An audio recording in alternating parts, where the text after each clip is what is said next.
hasta esos partidarios de la innovación pedagógica se han enfadado y se han dado cuenta de que lo que quiere es fama y de lo que quiere es usar a sus alumnos como instrumento, a pesar de que luego escribió que por mis alumnos doy la vida. Claro, menos dar clase cualquier cosa. Darás la vida, darás el e-twinning, el Hunter, el Jolly Rogers, el Geniali, el Teams, ¿qué más? Las fichas estas, claro, fichas por todas partes, el Flipped Classroom, el Hunter Classroom, todos estos, la gamificación, claro, darás todo eso, menos dar clase, cualquier cosa. ¿Qué más? Bueno, más anglicismos. Bueno, yo creo que convendría dejar claro que en mi práctica docente hay dos cosas que no hago. No la chupo y no hago genialli. Yo no quiero hacer un genialli ya en mi vida, el puñetero genialli, que podría haber pasado una cuarentena estupenda, pero me metí en un proyecto para ganar puntos, para quedarme en Andújar, que al final conseguí. Me metieron en un genialli, en fin, bueno, todavía me estoy arrepintiendo. Bueno, al final supongo que gané los puntos y me quedé en mi destino. Pero qué horror, qué horror. Y ya lo digo, todo eso es hacer cualquier cosa menos leer, que supuestamente es el objetivo. Yo he visto actos de incitación a la lectura que consistían en destruir libros, en enterrarlos para que creciera el árbol de los libros, o en hacer un árbol de Navidad con libros. Creo que la destrucción de libros no es el mejor camino para la lectura. A lo mejor soy muy raro, muy tradicional, muy carca, pero vamos, yo creo que no es la vía. A ver si esto redunda por fin en una generalización de la reacción y los profesores se vuelven reaccionarios, porque ya por fin con este caso de si me hace un retweet Rosalía te doy un punto en la evaluación final de primero de bachillerato, incluso los que dicen que todas estas cosas son chulas y adecuadas han dicho que qué pasa ya, qué estamos haciendo, estamos convirtiendo a los profesores en unas attention wars que no trabajan, en unas putas de la atención que no trabajan para que aprendan sus alumnos, sino para salir en la prensa o para que un político los felicite, como felicitó Susana Díaz a un político que señaló públicamente a sus alumnos por seguir en Instagram a Vox. Vigilaba a los alumnos y decía, se han convertido en fascistas, y Susana Díaz, presidenta de la Junta de Andalucía, lo felicitó y lo hizo famoso. Ese es el profesor delator que busca el Estado, no es el profesor que soy yo, que enseña y al que le trae sin cuidado lo que votan sus alumnos, siempre que sean partidos legales y no grupos terroristas. Me da igual lo que voten, porque si votan lo que quieran, lo harán con el criterio y con la libertad que yo les he inculcado.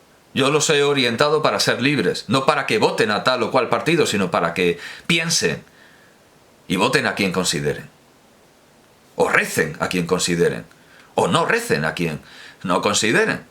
Yo les traigo libertad, no vigilancia, no señalamiento público, no pasarles la mano por el lomo porque hacen lo que tienen que hacer o porque salen con una pancarta con las palabras que tienen que sostener. Y así yo cumplo mi deber. Mi deber no con un partido, no con un gobierno, mi deber con España y con lo que está por encima de España, con la cultura occidental. Y por encima de la cultura occidental y comprendiendo con la civilización. Mi deber con la civilización. Yo soy un héroe civilizador. Y el profesor que les pone a los alumnos que les da un punto, si Rosalía los tuitea, pues una figura ridícula y perseguida por sus propios compañeros. Un compañero llegó a parodiar también en Twitter esta actitud con, vale, pues si recibes una fotopolla, pues un punto más.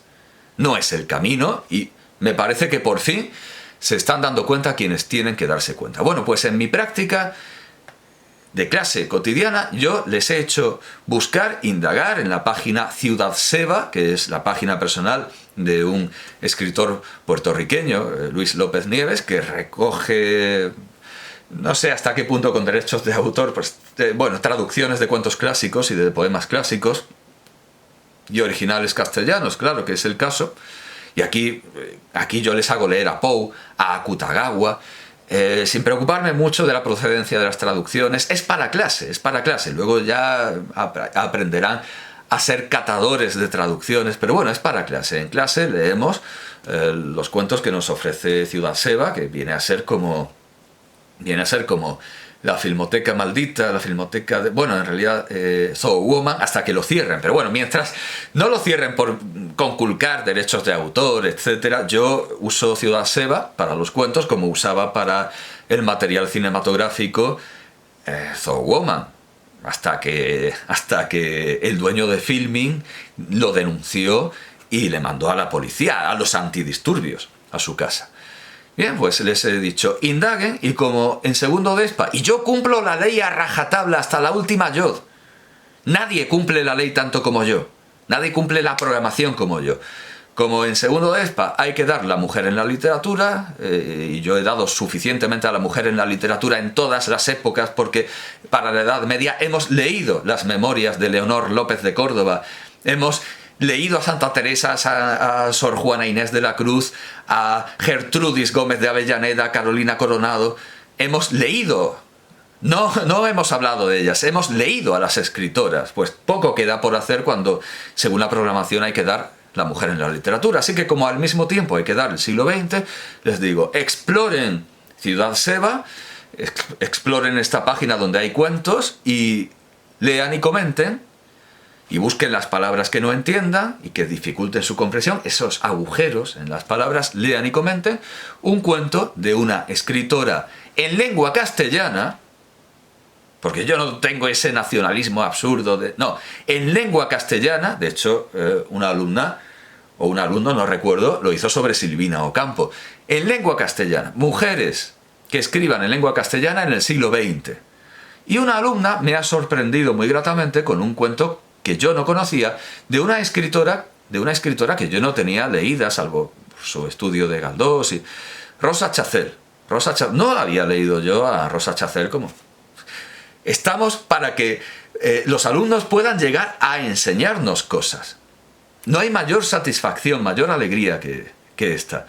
Y una alumna me ha entregado un texto verdaderamente pacifista, y no la de Putin, no, un texto verdaderamente pacifista, magnífico, irenista, de Rosa Chacel, un cuento titulado La última batalla, que me ha parecido una maravilla de cromatismo, de manejo del color, a veces un poco pedante y subida, pero bellísimo, poético, un magnífico cuento, La última batalla, sobre todo con un manejo del color y con una importancia del color tremenda.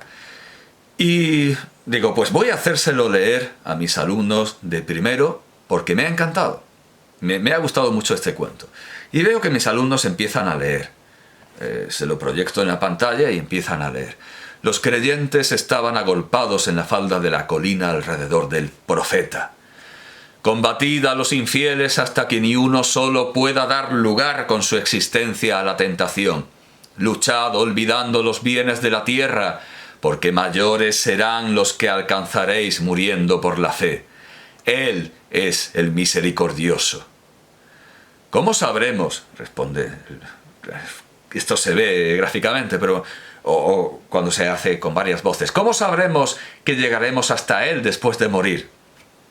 Y dice el profeta: bien claro estáis viendo la raya del horizonte, donde el cielo y la tierra aparecen telas de distintos colores, tan fuertemente cosidas que no se ven las puntadas.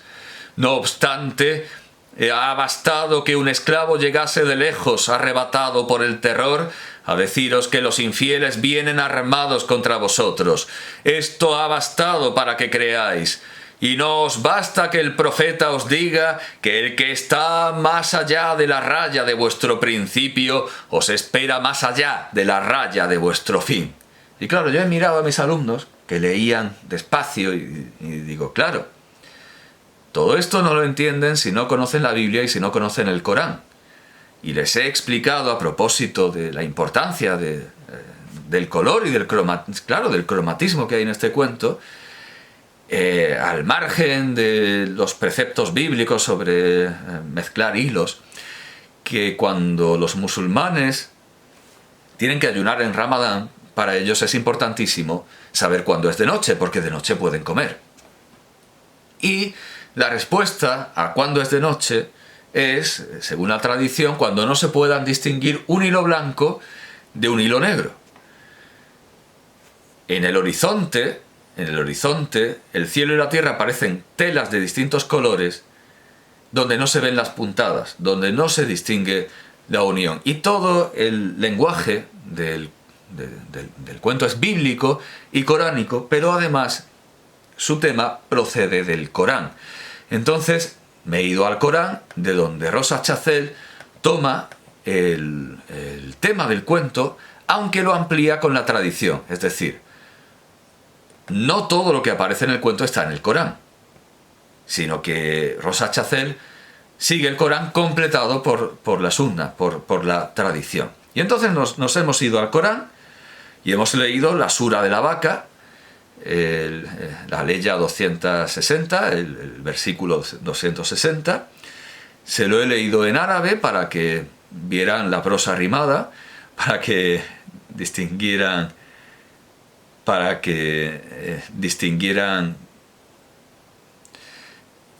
bueno, para que sintieran solidaridad conmigo, porque cuando les he dicho dónde estaba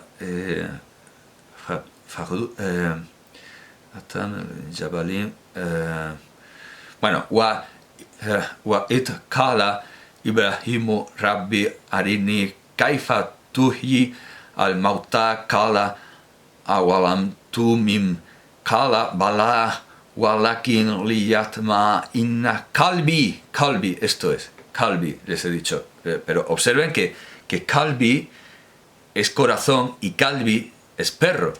Y me quedo mirando, no han entendido la diferencia, ¿verdad? Cuando yo digo kalbi y cuando digo kalbi. Y me dicen, no, pues no se preocupen, porque yo tampoco entendí la distinción, tampoco supe reconocer por el oído la diferencia entre kurma y kurma. Así que yo soy como ustedes. Y en un principio, pues ustedes no entenderán la diferencia entre kalbi del corazón y kalbi del perro. Pero todo es tiempo, todo es atención. Bueno, en fin, ¿de qué sale aquí el corazón? La traducción de Julio Cortés. Estoy siguiendo una página que es Noble Quran, el Noble Corán en inglés, y tiene las traducciones comparadas, pues como en la Biblia, como en las páginas de la Biblia. Y la traducción de Julio Cortés dice así: y cuando Abraham dijo, entonces nosotros sabemos que el profeta es Abraham. Y entonces me he dado cuenta al mirar a mis alumnos que no sabían quién era Abraham. Y yo cuando veo la palabra Abraham, en lugar de un espacio en blanco, que es lo que ven ellos, o una habitación acolchada también en blanco, lo que veo es, sí, un agujero, pero que es una mirilla, y a través de esa mirilla, de la palabra Abraham, yo veo a Abraham sacrificando a Isaac, al ángel, deteniéndole el brazo. Veo toda la historia de Abraham que conozco, y sé lo que hay detrás de ese profeta que nombra Rosa Chazelle, que sin embargo no tiene nombre y es un profeta cualquiera, y que luego además vemos que van pasando los siglos y que la función permanece, pero la persona es distinta y el profeta es otro en el cuento de Rosa Chazelle. En el Corán es Abraham, y yo veo toda la historia. Para mí es una mirilla, para ellos es un muro. Hay que procurar, contando historias a nuestros alumnos, que cada vez tengan más orificios en el muro, más mirillas, no agujeros, no lagunas como los manuscritos. Hay que hacer sí agujeros, pero que sean mirillas.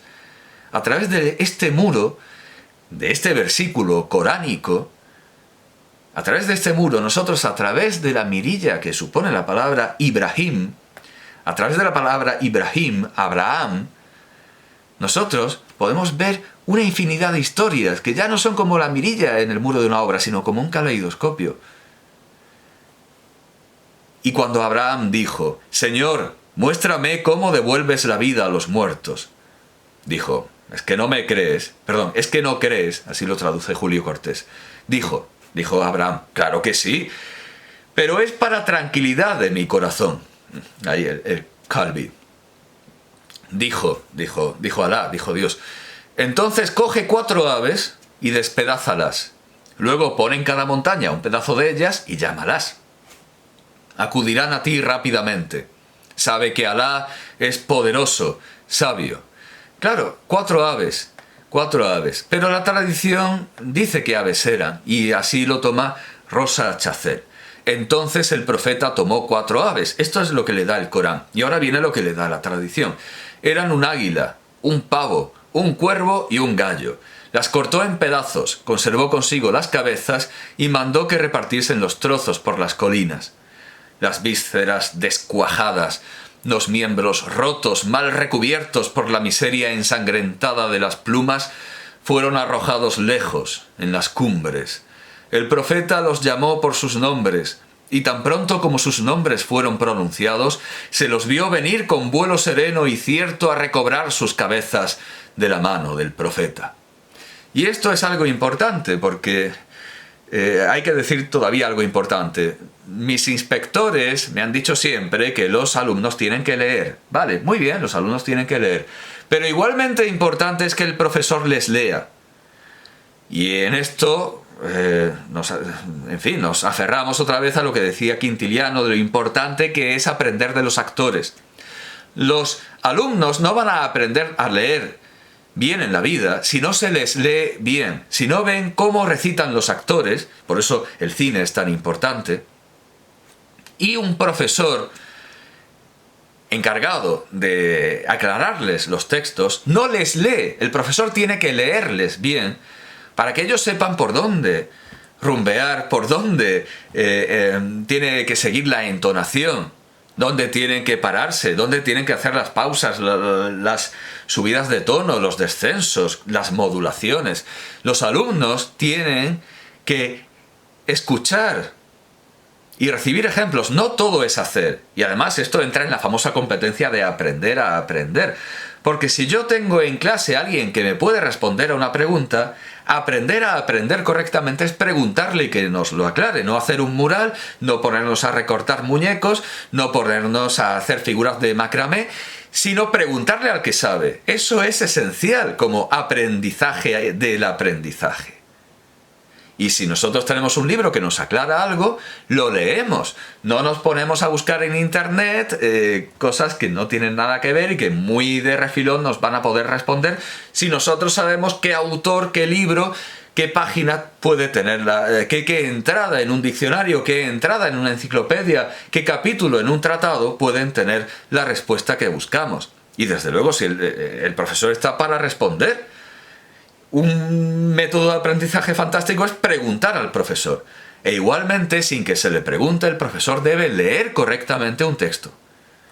Y si el profesor no lee bien o no tiene una voz, tiene que apoyarse en los actores, como decía Quintiliano, y ponerles a Fernando Fernán Gómez o a Paco Raval. Tiene que ponerles a Paco Raval recitando a Rafael Alberti. Desde luego mucho mejor que al propio Rafael Alberti recitando a Rafael Alberti. Hay que apoyarse en quien sabe hacer las cosas, en quien sabe recitar, en quien sabe responder. Y para mí es importantísimo cuando veo que los alumnos están perdidos, no saben hacer las pausas, no entienden las palabras, yo les leo. Y luego les pregunto, ¿qué palabras dificultan su comprensión? ¿Qué palabras son como un obstáculo, como un orificio, como una herida, pero por la que miramos y no vemos más que pared que nos cierra el paso, o vemos, ya lo digo, una cámara acolchada también de blanco? De hecho, aquí tengo unas actividades de mis alumnos que por supuesto no las voy a enseñar porque no soy un narcisista enloquecido, pero efectivamente mis alumnos han aprendido, aquí está, hacer una lista de literalmente palabras que dificulten mi comprensión. Y anotan todo aquello que no entienden y lo explican con sus propias palabras, no con lo que dice el diccionario, sino con lo que ellos han deglutido y regurgitado del diccionario. Caramba, es que todo esto me llena de la convicción de que soy un profesor estupendo y desde luego no voy a tener que cerrar nunca mi Twitter porque no hago nada ni contra la ley, como lo es sin duda dar un punto en una evaluación final porque te retuiteé Rosalía. No hago nada ni contra la ley, ni que no funcione, ni de lo que me tenga que avergonzar. En mis clases les enseño el Corán y la Biblia, y además les he dicho esto a propósito de la Biblia. Si ustedes no conocen a Abraham, ni la historia de Abraham, pues ustedes tienen que tienen que ir a sus propiedades de producto, tienen que ir a las propiedades del producto, a su manual de instrucciones y de cómo lavar en frío, tienen que buscar dónde tienen las propiedades del producto y apuntarse. Tengo que conocer la Biblia. Tengo que conocer la Biblia. Si yo quiero aprender lo que quiere el Estado que aprenda, que es literatura española y mucho española, muy nacional, oe, español y mucho español, pues yo tengo que conocer la Biblia. No puedo saber la lengua de España, si no leo la Biblia, porque además es que he encendido la luz, porque por la proyección la tenía apagada, he encendido la luz del aula. ¿Y qué había? Había una lámina del David de Miguel Ángel, la Biblia, una lámina de la oración en el huerto que se conserva en Santa María de Andújar, el cuadro de la oración, el cuadro, claro, ¿qué cuadro? El cuadro que se conserva, un cuadro de El Greco, que por cierto hay uno parecido en Brera, o Breda, perdón, no, en Breda, bueno, un segundo, en la Pinacoteca de Breda o un segundo, Greco, oración en el huerto. Esto es un lapsus linguae, pero también geográfico. El Greco, la oración en el huerto, creo que en Breda, que bueno, Calderón dice Breda, pues será Brera, la Pinacoteca de Brera, vamos a ver. Bueno, ahora mismo, en fin, quiero decir que es igual el cuadro que hay en Andújar al que hay en, a ver si aquí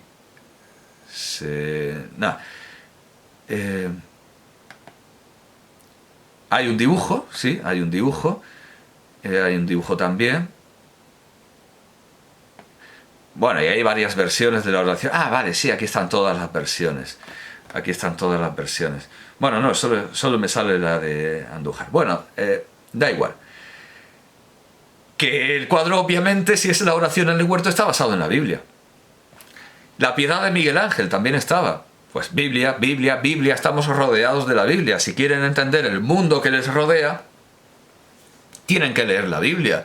Y además, dos alumnos que sé que venían de un colegio de monjas, ¿qué cara tienen ustedes?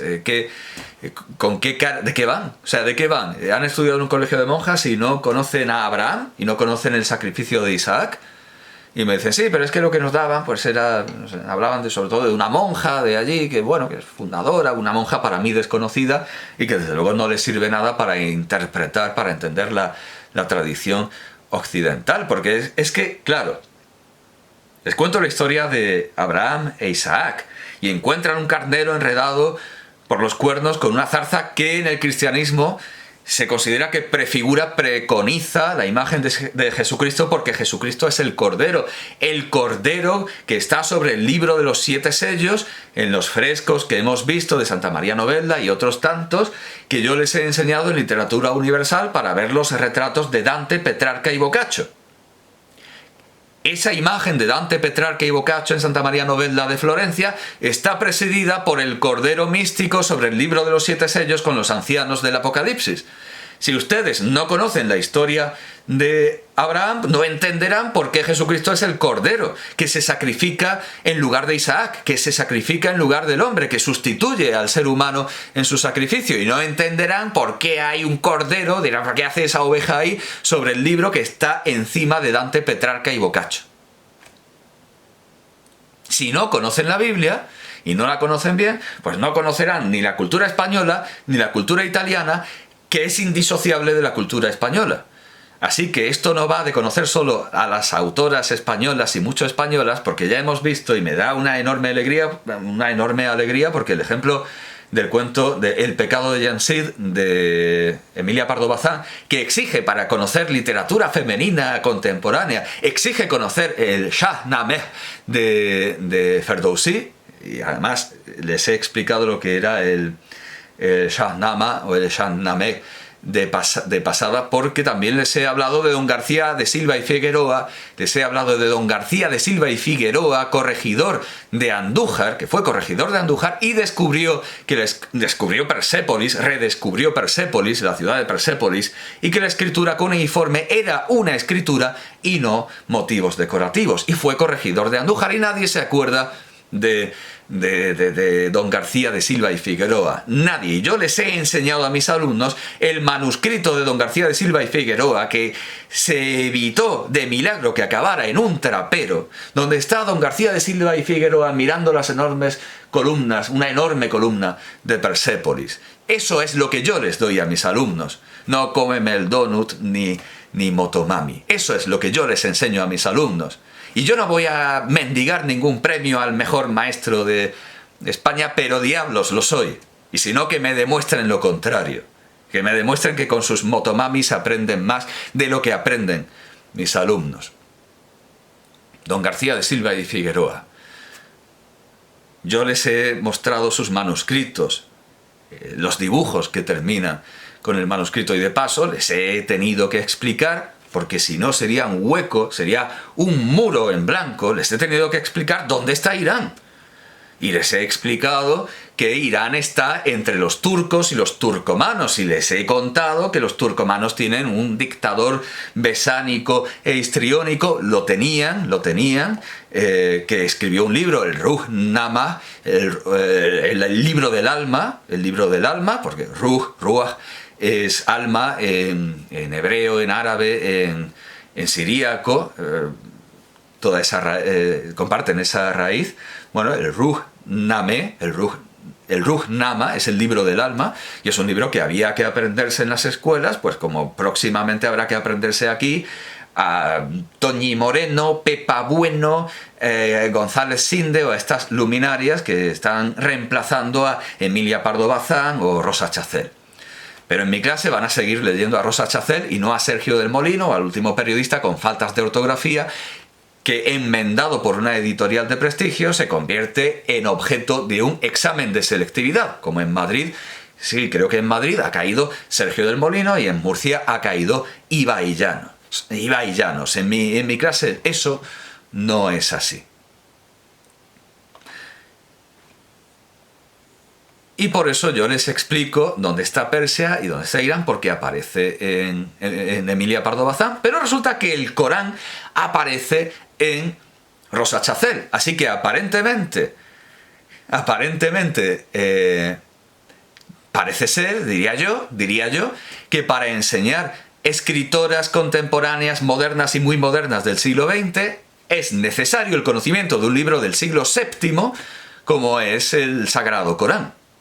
Mis alumnos tienen que conocer literatura tan vetusta y tan antigua, aunque yo creo que un poco más influyente que Ibai Llanos. Creo que el Corán es un poco más influyente y digno de conocerse, e importante, y desde luego más poético que todo lo que se enseña. Yo enseño el Corán, yo enseño la Biblia, yo enseño a Dante, yo enseño a Petrarca, a Boccaccio, a Virgilio, a Horacio, a Ovidio, a don García de Silva y Figueroa, a Ruy González de Clavijo.